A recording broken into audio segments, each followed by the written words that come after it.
Hello, I'm Dr. Newman. Welcome back to History of the English Language.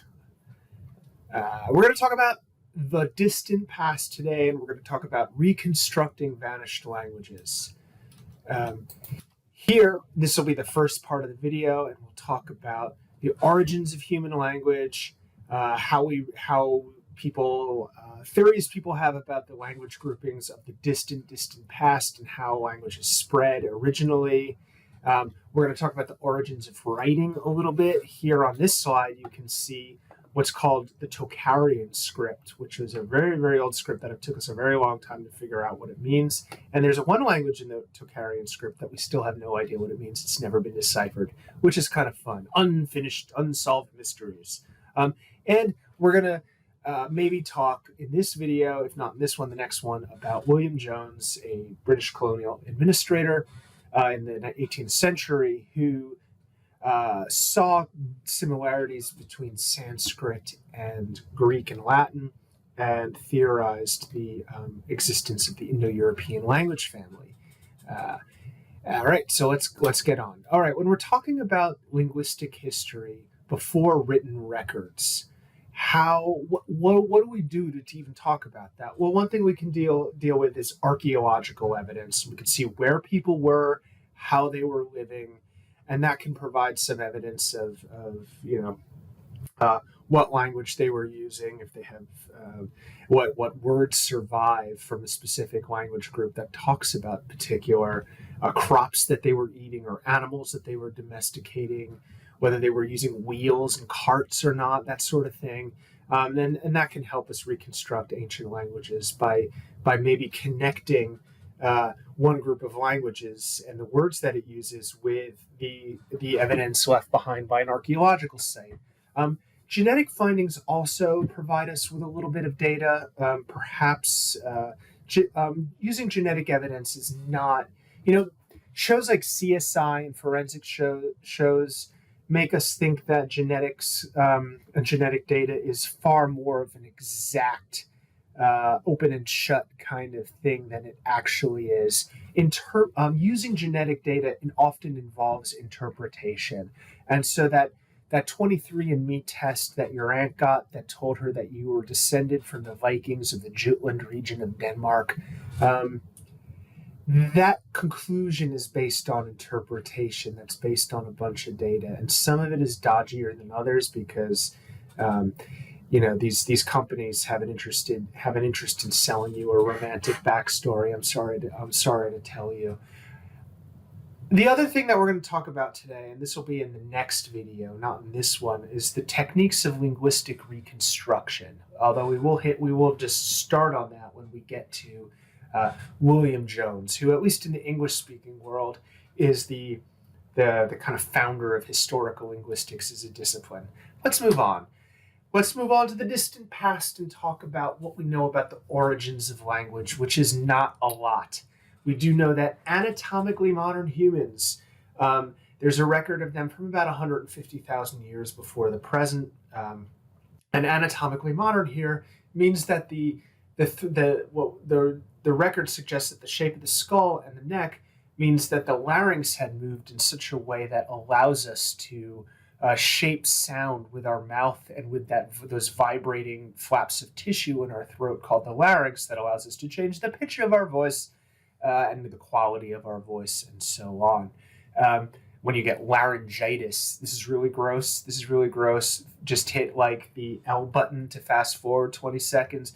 But when you get laryngitis, those flaps of skin get so inflamed or covered in phlegm that it doesn't vibrate, which is why it's impossible to talk.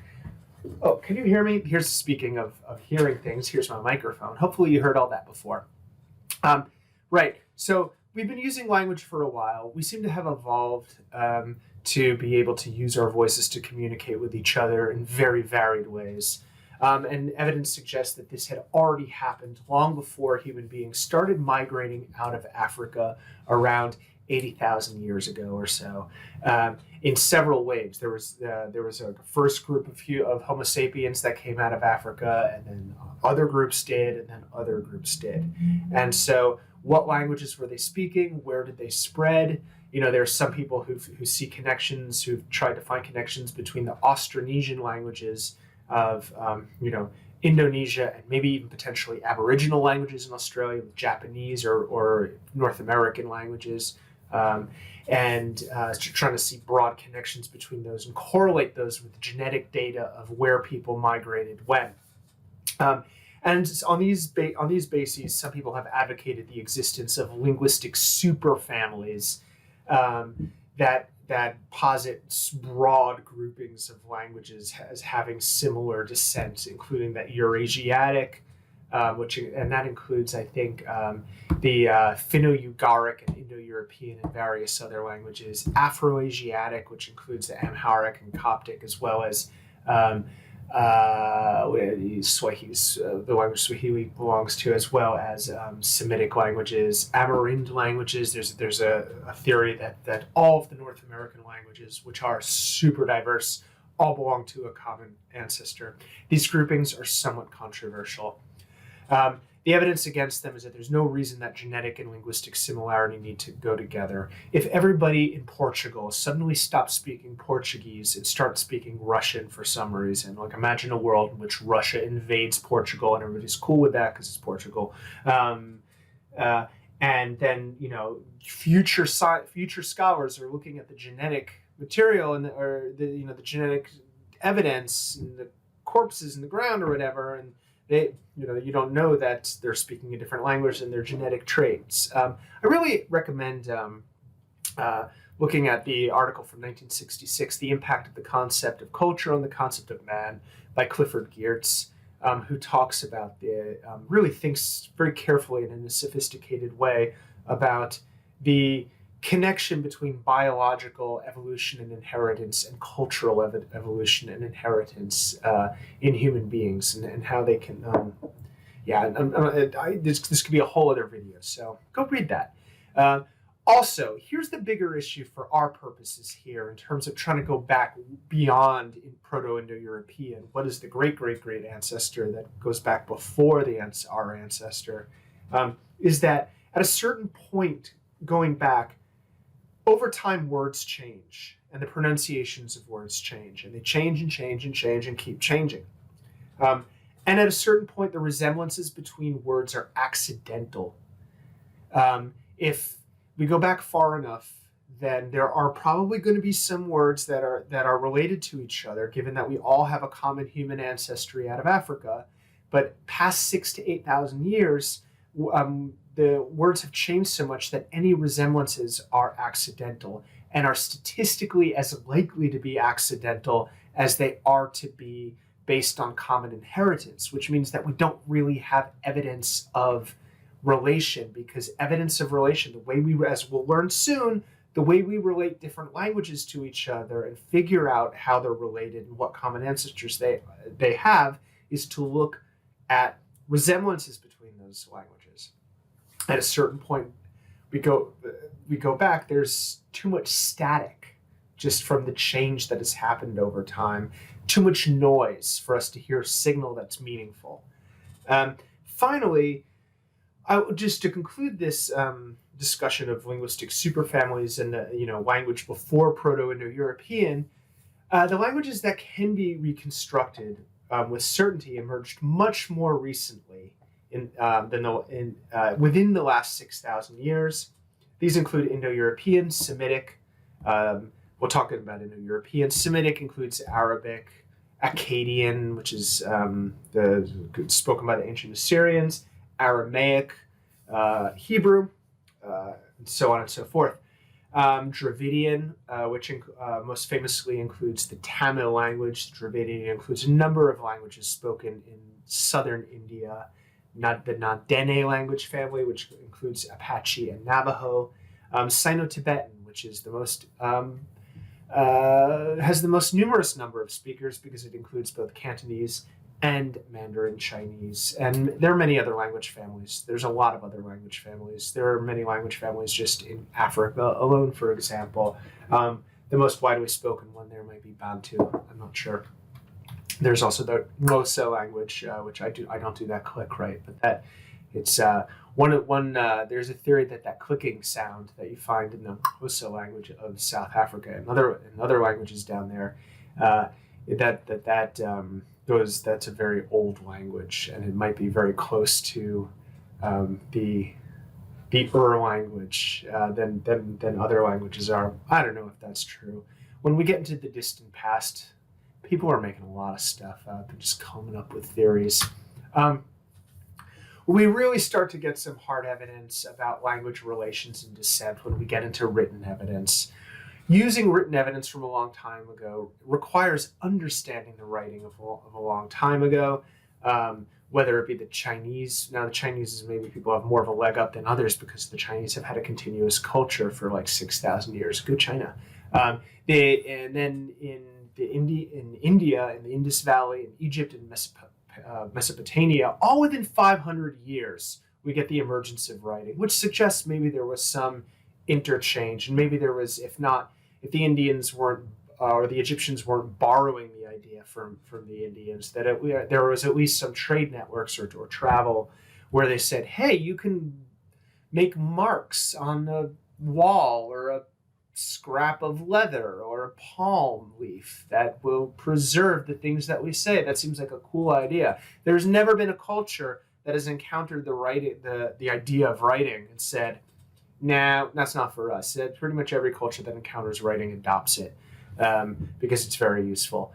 And then, of course, writing was developed independently in Mesoamerica, in Mexico, Central America, in around 2,500 years ago. BP stands for before the present.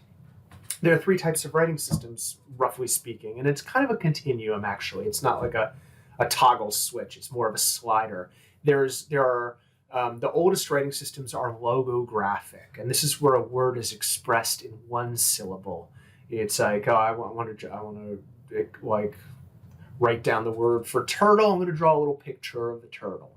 Now, a syllabic writing system is one where a symbol represents not an idea or a word or a concept, but a syllable. So let's say I had another word, turtlation, which had nothing to do with turtles, but I wanted to I wanted to write down that word. I might have write down the turtle symbol and then another symbol for Asian or something like that and combine those together. So it's like the syllabic is chunks of sound together indicating a syllable, some combination of vowel and consonant usually.